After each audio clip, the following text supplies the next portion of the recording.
Why are you physicists bothering about this problem? It can be easily solved. Just make the experiment long enough. Leave the cat there for, say, 2 days after the lethal event, which may occur or not occur at the morning of the first day.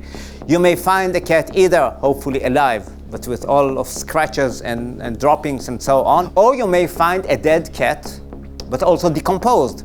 So here is a proof that it has not been in a superposition. It has been alive all along and dead all along. And it took me a while to understand the real answer, that when I opened the box, I determined not only the state of the cat, but its entire history, backwards.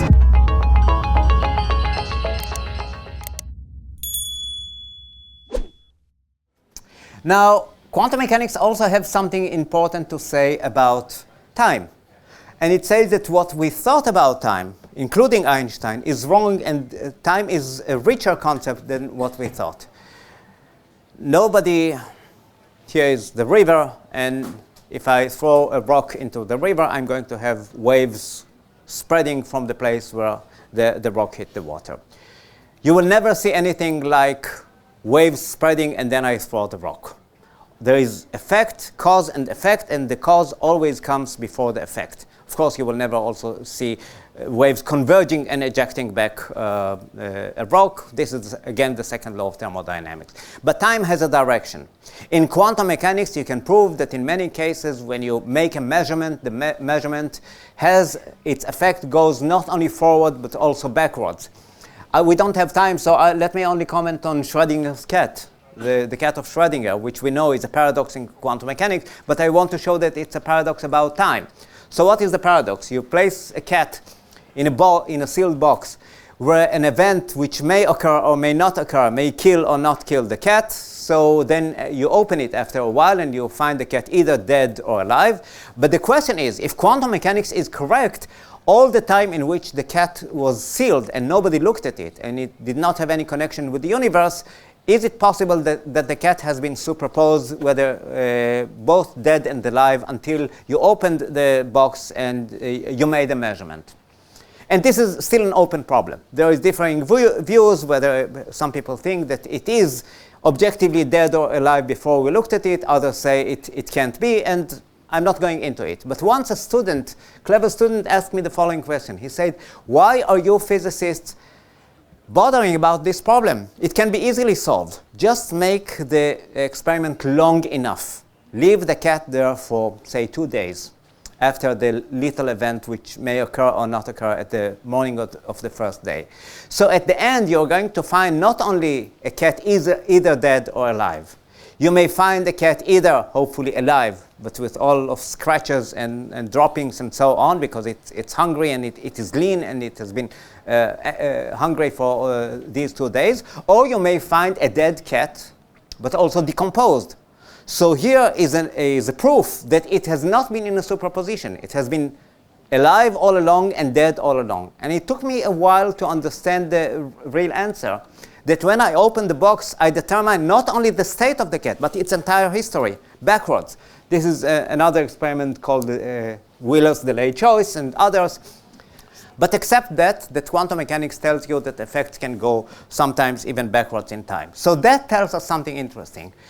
As beautiful and as correct as relativity theory is, there is something missing in it. Forget now the passage of time. But the fact that effects can go in both directions of time, this is something that relativity does not recognize. And quantum mechanics seems even to actually impose on us, which means that we have something to look for. The great Bolshoya Sovietskaya Encyclopedia was the great Soviet encyclopedia at the time of the communist regime. And there is something interesting there. There is an entry about Bering Sea between Alaska and the former Soviet Union. And for some reason, this entry is very long, some dozens of pages. And the question is, why should the great Soviet encyclopedia give such a lengthy treatment of the Bering Sea? You have to look at those pages or go to earlier versions of the Soviet encyclopedia to find the answer. There's been another guy, this gentleman who Lavrenti Beria, who was the head of the KGB. He liked in his spare time to kill people, rape their women. You know, he was the head of the KGB, and he helped Stalin. Then came Khrushchev, and somebody shot this guy, and he was hero of the people. So the great Soviet encyclopedia had a long entry at the letter B on Lavrenti Beria. Now what do you do when the hero of the people is just, you wish he never existed? No problem. People of the Communist Party went to every house in the Soviet Union. Give us back this volume B. We will give it back to you. And then, you know, you had to do something with the missing pages. So the Bering Sea, the entry became larger. I want to argue that there is something unique about quantum mechanics, and that is that it sometimes rewrites history similar to that of the Soviet encyclopedia, not in such a murderous way.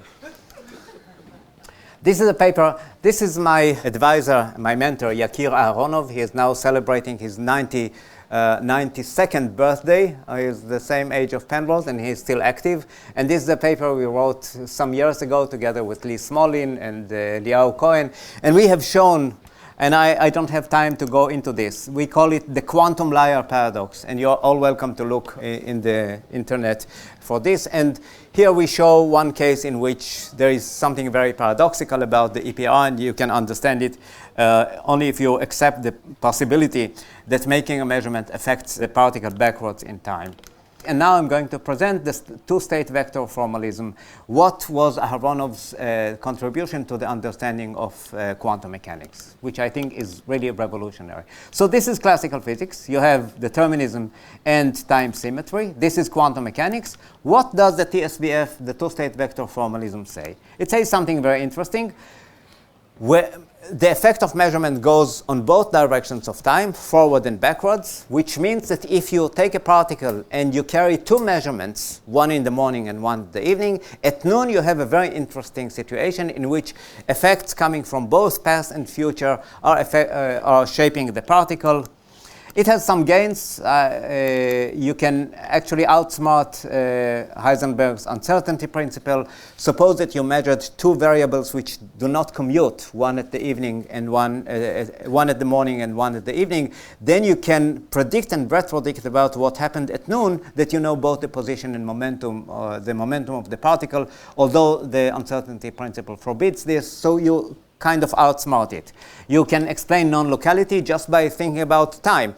When you measure one particle in the EPR experiment, the effect goes backwards to the origin of the two particles going to the past, and then zigzags to the present, just like in science fiction movies. And here is the most interesting thing. A new physics emerges. And let me explain what I mean by that.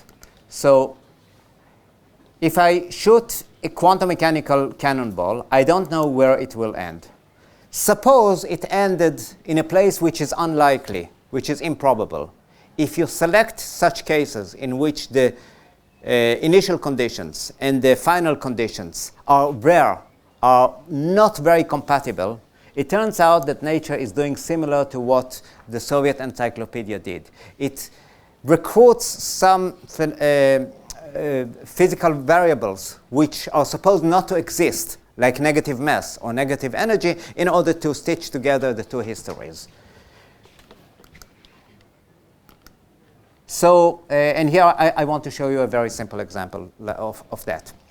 Here I have a particle. This is quantum mechanics, ordinary quantum mechanics. Here I have a particle. Here I have a beam splitter. So suppose this is a photon, particle of light. This is a half-silvered mirror, which means that in half of the cases, the photon is going to end up in this detector, and in half of the cases, it's going to end up in this detector. Nobody knows. This is quantum uncertainty. You never know in which detector it will end. Well, you wait for a while, and then one of them clicks. So you had two futures. One of them became real future. This is real future. This is fake future. This has materialized. This has not. In another time, the other will do. What Aharonov did was something very strange. It is not enough that we have this uncertainty. He said, now compute it backwards. And if you compute it backwards, from where it ended, you're going to get a fake past. You're going to get an origin which is not physical. It never went there. So people ask Aharonov, why do you do that? Why do you do this? Quantum mechanics is complex enough without you giving us this fake past. We have fake future, fake present. Why do you need it? How many of you know the Elitzur-Vaidman bomb testing experiment? Only one? I'm going home. I'm offended. The Elitzur-Vaidman bomb testing experiment is a very nice experiment in which there is an interferometer. A photon goes in one out of two places, and you have a bomb, and the bomb is so sensitive that a single photon can explode it. Now suppose that I am the owner, or I am a manufacturer of such super sensitive bombs that can be detonated by a single photon. And I make a lot of money because I sell them to all kinds of armies. And one day I come to work, and one of my workers says, Avshalom, boss, something went wrong, and some of the bombs are not good. They became wet or something like that. I said, what? No, they are very expensive. Which of them is good and which is not? He will say, no problem, give me your torch. It's no good. No good. Boom! That one, of course, was good, and so on. What are you doing? I'm making a fortune of them. He will say, look what you wrote in the brochure. These are very delicate bombs that the slightest interaction known to physics can make them explode. So Vaidman and myself showed that there is a case in which you can make sure that such a bomb will not explode. If it does not explode, but it could explode, then it gives you a different physical result. And Sir Roger Penrose was so happy that he gave us a lot of publicity in his book. So this is the experiment.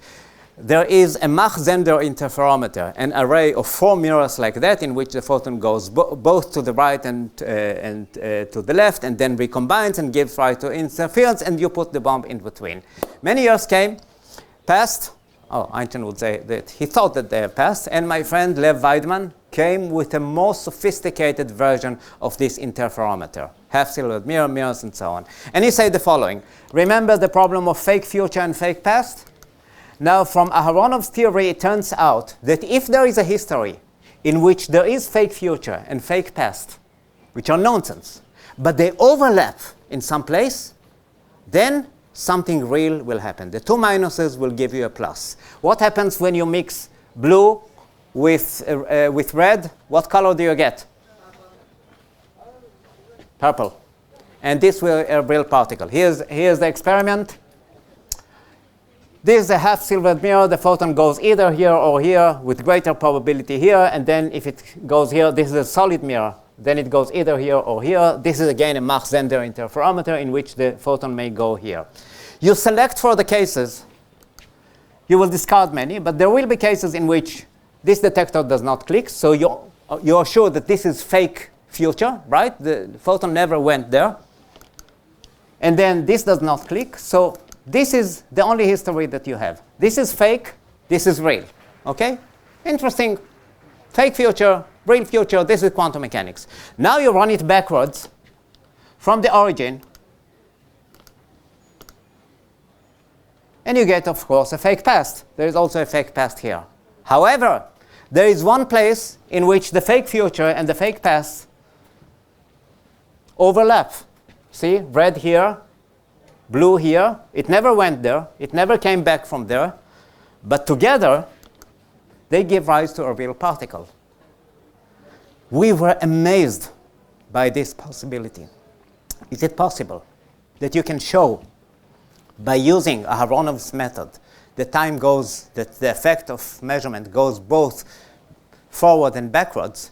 Is it possible to show by an experiment that there is really a fleeting particle for brief time existing where it never went and never came back? Let me explain to you why is it so. According to the algebra, we think that no particle went here. Not so. There have been two particles, a particle and a negaparticle. It's not an antiparticle. It's a new entity in physics, a particle with negative mass. So they cancel one another.